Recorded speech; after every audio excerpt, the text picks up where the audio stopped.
ओम शांति 7/9/2024 की मुरली है। मुख्य रूप से बाबा ने कहा, यह नेचुरल कैलेमिटीज़ तुम्हारी मददगार बनती है।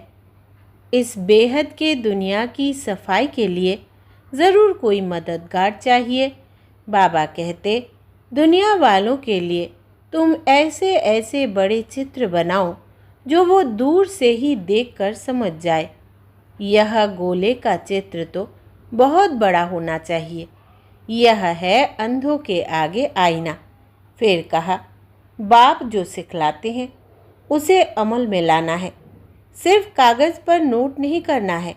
विनाश के पहले जीवन बंद से जीवन मुक्त पद प्राप्त करना है। अपना टाइम विनाशी कमाई के पीछे अधिक वेस्ट नहीं करना है, क्योंकि यह तो सब मिट्टी में मिल जाना है। इसलिए बेहद के बाप से बेहद का वर्षा लेना है और दैवी गुण भी धारण करने हैं। अब सुनते हैं महावाक्यों को विस्तार से। बाबा ने कहा, मीठे बच्चे, ज्ञान का तीसरा नेत्र सदा खुला रहे तो खुशी में रोमांच खड़े हो जाएंगे। खुशी का पारा सदा चढ़ा रहेगा।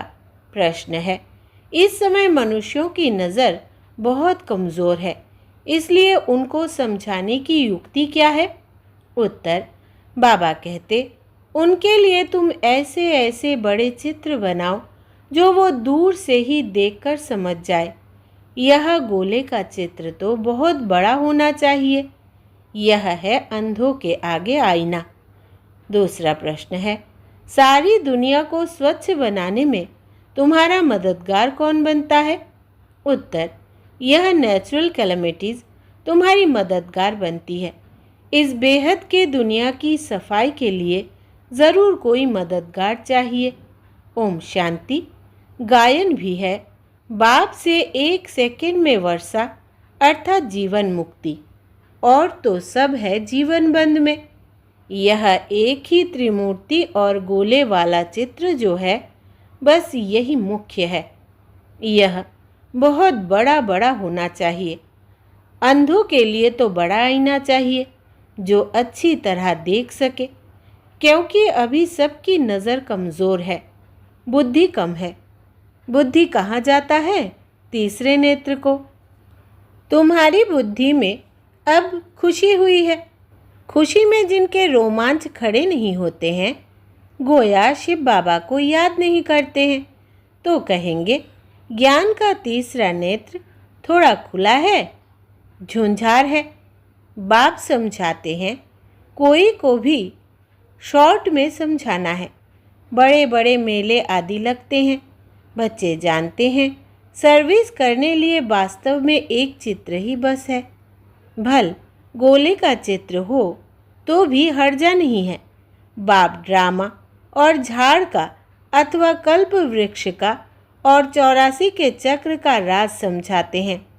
ब्रह्मा द्वारा बाप का यह वर्षा मिलता है। यह भी अच्छी रीति क्लियर है। इस चित्र में सब आ जाता है और इतने सब चित्रों की दरकार ही नहीं है। यही 2 चित्र बहुत बड़े बड़े अक्षरों के हो, लिखत भी हो।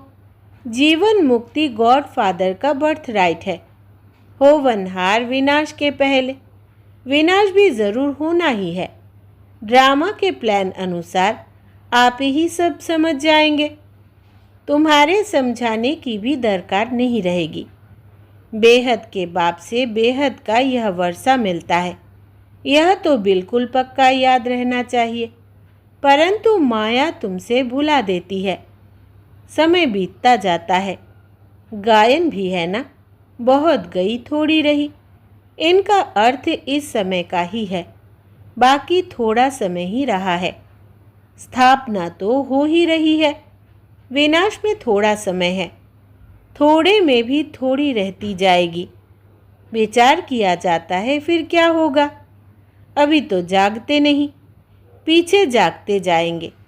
आंखें बड़ी होती जाएगी। यह आंखें नहीं, बुद्धि की आंख। छोटे छोटे चित्रों से इतना मज़ा नहीं आता है, बड़े बड़े बन जाएंगे। साइंस भी कितनी मदद देती है। विनाश में तत्व भी मदद करते हैं।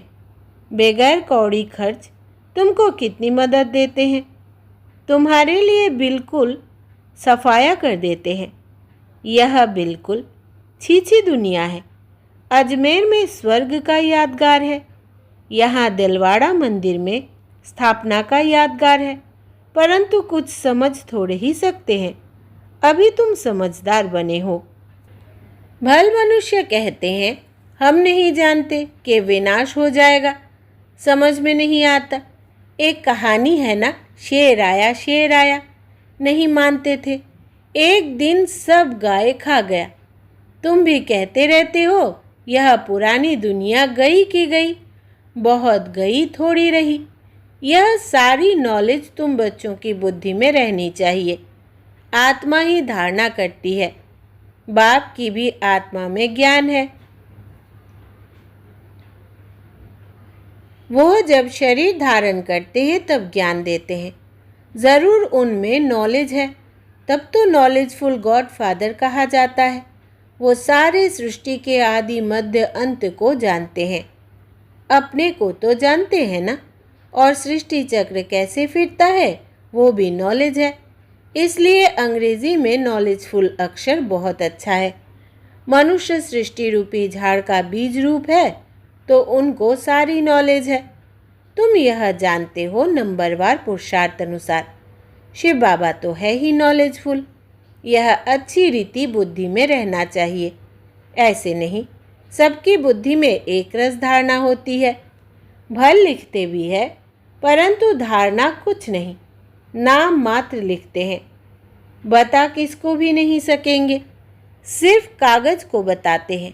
कागज क्या करेंगे? कागज से तो कोई समझेंगे नहीं, इस चित्र से बहुत अच्छा समझेंगे। बड़े ते बड़ी नॉलेज है तो अक्षर भी बड़े बड़े होने चाहिए। बड़े ते बड़े चित्र देख मनुष्य समझेंगे इनमें ज़रूर कुछ सार है। स्थापना और विनाश भी लिखा हुआ है। राजधानी की स्थापना, यह है गॉड फादरली बर्थ राइट। हर एक बच्चे का हक है जीवन मुक्ति। तो बच्चों की बुद्धि चलनी चाहिए कि सब जीवन बंद में है, उन्हें जीवन बंद से जीवन मुक्त में कैसे ले जाएं। पहले शांति धाम में जाएंगे, फिर सुख धाम में। सुख धाम को जीवन मुक्ति कहेंगे। यह चित्र खास बड़े बड़े बनने चाहिए। मुख्य चित्र है ना, बहुत बड़े बड़े अक्षर हो तो मनुष्य कहेंगे बीके ने इतने बड़े चित्र बनाए हैं, ज़रूर कुछ नॉलेज है। तो जहाँ तहाँ तुम्हारे भी बड़े बड़े चित्र लगे हुए हो तो पूछेंगे यह क्या है? बोलो, इतने बड़े चित्र तुम्हारे समझने के लिए बनाए हैं। इसमें क्लियर लिखा हुआ है बेहद का वर्षा इन्हों को था। कल की बात है, आज वो नहीं है, क्योंकि 84 पुनर्जन्म लेते लेते नीचे आ गए हैं। सतो प्रधान से तमो प्रधान तो बनना ही है। ज्ञान और भक्ति पूज्य और पुजारी का खेल है ना। आधा आधा में बिल्कुल पूरा खेल बना हुआ है।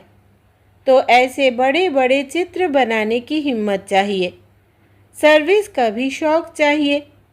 दिल्ली के तो कोने कोने में सर्विस करनी है। मेले मलाखड़े में तो बहुत लोग जाते हैं, वहाँ तुमको यह चित्र ही काम में आएंगे। त्रिमूर्ति गोला यह है मुख्य। यह बहुत अच्छी चीज़ है। अंधे के आगे जैसे आईना है। अंधों को पढ़ाया जाता है। पढ़ती तो आत्मा है ना, परंतु आत्मा के ऑर्गन्स छोटे हैं, तो उनको पढ़ाने के लिए चित्र आदि दिखाए जाते हैं। फिर थोड़े बड़े होते हैं तो दुनिया का नक्शा दिखाते हैं। फिर वो सारा नक्शा बुद्धि में रहता है। अभी तुम्हारी बुद्धि में सारा यह ड्रामा का चक्र है। इतने सब धर्म है, कैसे कैसे नंबरवार आते हैं, फिर चले जाएंगे। वहाँ तो एक ही आदि सनातन देवी देवता धर्म है, जिसको स्वर्ग हेवन कहते हैं। बाप के साथ योग लगाने से आत्मा पतित से पावन बन जाएगी। भारत का प्राचीन योग मशहूर है। योग अर्थात याद। बाप भी कहते हैं मुझ बाप को याद करो। यह कहना पड़ता है। लौकिक बाप को कोई कहना नहीं पड़ता है कि मुझे याद करो। बच्चे ऑटोमेटिकली बाबा मम्मा कहते रहते हैं। वो है लौकिक माता पिता। यह है पारलौकिक जिसका गायन है, तुम्हारी कृपा से सुख घनेरे। जिनको दुख है वही गाते हैं। सुख में तो कहने की दरकार ही नहीं रहती। दुख में है तो पुकारते हैं। अभी तुम समझ गए हो यह माता पिता है। बाप कहते हैं ना, दिन प्रतिदिन तुमको गुये गुये बातें सुनाता हूँ। आगे मालूम था क्या कि माता पिता किसको कहा जाता है? अभी तुम जानते हो। पिता तो उनको ही कहा जाता है। पिता से वर्षा मिलता है ब्रह्मा द्वारा। माता भी चाहिए ना, क्योंकि बच्चों को एडप्ट करना है। यह बात किसके भी ध्यान में नहीं आएगी। तो बाबा घड़ी घड़ी कहते हैं, मीठे मीठे बच्चों, बाप को याद करते रहो। लक्ष्य मिल गया फिर भल कहाँ भी जाओ। विलायत में जाओ, 7 रोज़ कोर्स किया तो बहुत है। बाप से तो वर्षा लेना ही है। याद से ही आत्मा पावन बनेगी, स्वर्ग का मालिक बनेंगे। यह लक्ष्य तो बुद्धि में है, फिर भल कहाँ भी जाए। सारा ज्ञान गीता का इस बैज में है। कोई को पूछने की भी दरकार नहीं रहेगी कि क्या करना है। बाप से वर्षा लेना है तो ज़रूर बाप को याद करना है। तुमने यह वर्षा बाप से अनेक बार लिया है। ड्रामा का चक्र रिपीट होता रहता है ना। अनेक बार तुम टीचर से पढ़ करके कोई ना कोई पद प्राप्त करते हो। पढ़ाई में बुद्धि योग टीचर के साथ रहता है ना। इम्तिहान चाहे छोटा हो चाहे बड़ा हो, पढ़ती तो आत्मा है ना। इनकी भी आत्मा पढ़ती है। टीचर को और फिर एम ऑब्जेक्ट को याद करना है। सृष्टि का चक्र भी बुद्धि में रखना है। बाप और वर्षे को याद करना है। दैवी गुण भी धारण करने हैं। जितना धारणा करेंगे उतना ऊंच पद पाएंगे। अच्छी रीति याद करते रहते हैं, फिर यहाँ आने की भी क्या दरकार है। परंतु फिर भी आते हैं। ऐसा ऊंच बाप जिसे इतना बेहद का वर्षा मिलता है, उनसे मिलकर तो आवे। मंत्र लेकर सब आते हैं। तुमको तो बहुत भारी मंत्र मिलता है। नॉलेज तो सारी अच्छी रीति बुद्धि में है। अभी तुम बच्चे समझते हो कि विनाशी कमाई के पीछे जास्ती टाइम वेस्ट नहीं करना है। वो तो सब मिट्टी में मिल जाएगा। बाप को कुछ चाहिए क्या? कुछ भी नहीं। कुछ भी खर्चा आदि करते हैं सो तो अपने लिए ही करते हैं। इसमें पाई का भी खर्चा नहीं है। कोई गोले व टैंक आदि तो खरीद नहीं करनी है लड़ाई के लिए। कुछ भी नहीं है। तुम लड़ते हुए भी सारी दुनिया से गुप्त हो। तुम्हारी लड़ाई देखो कैसी है। इसको कहा जाता है योग बल। सारी गुप्त बात है। इसमें कोई को मारने की दरकार नहीं है। तुमको सिर्फ बाप को याद करना है। इन सब का मौत ड्रामा में नूंधा हुआ है।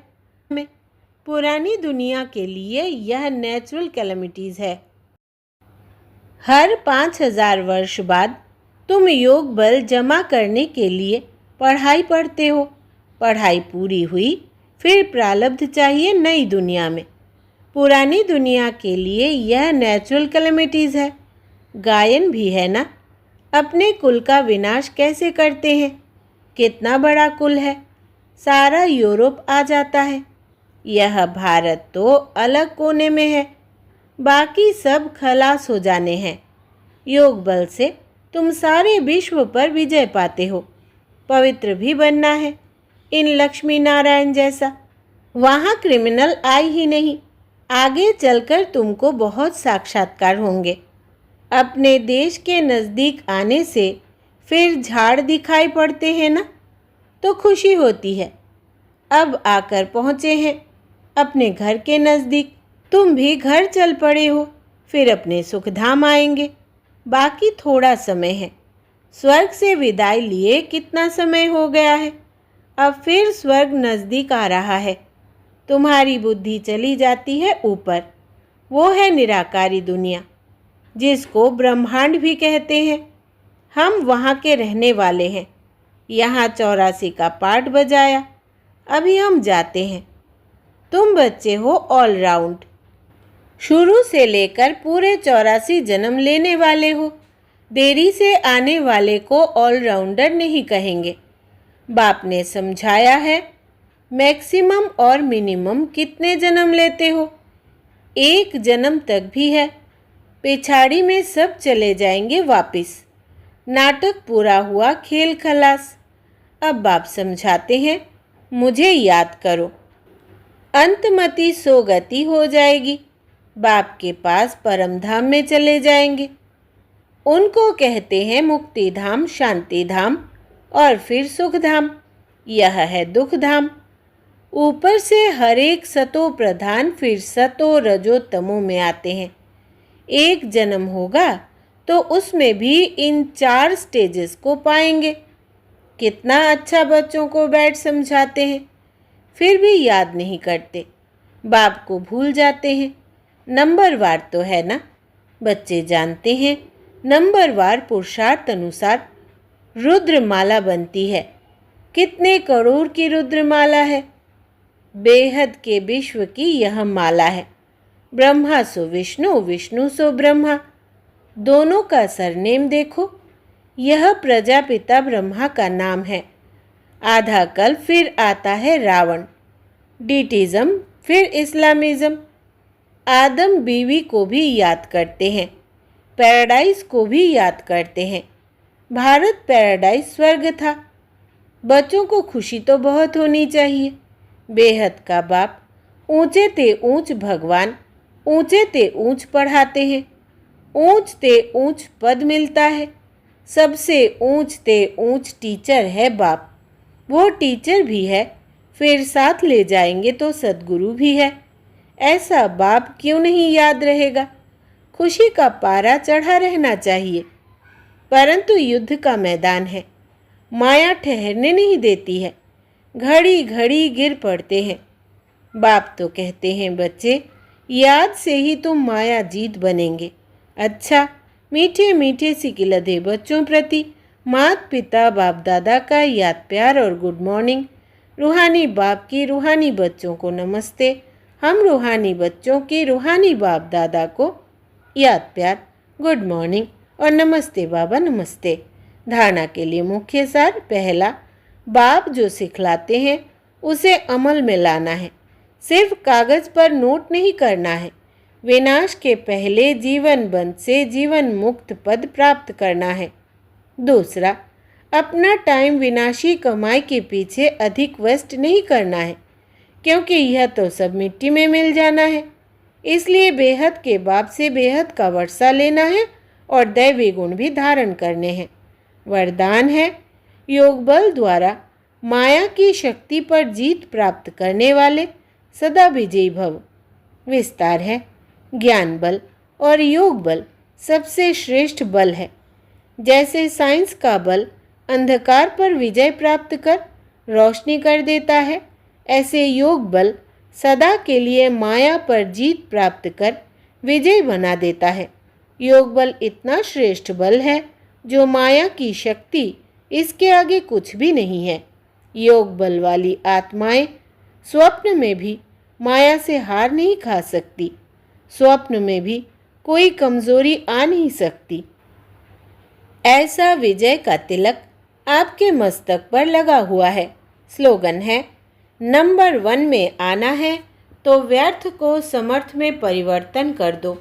नंबर 1 में आना है तो व्यर्थ को समर्थ में परिवर्तन कर दो। अच्छा, ओम शांति।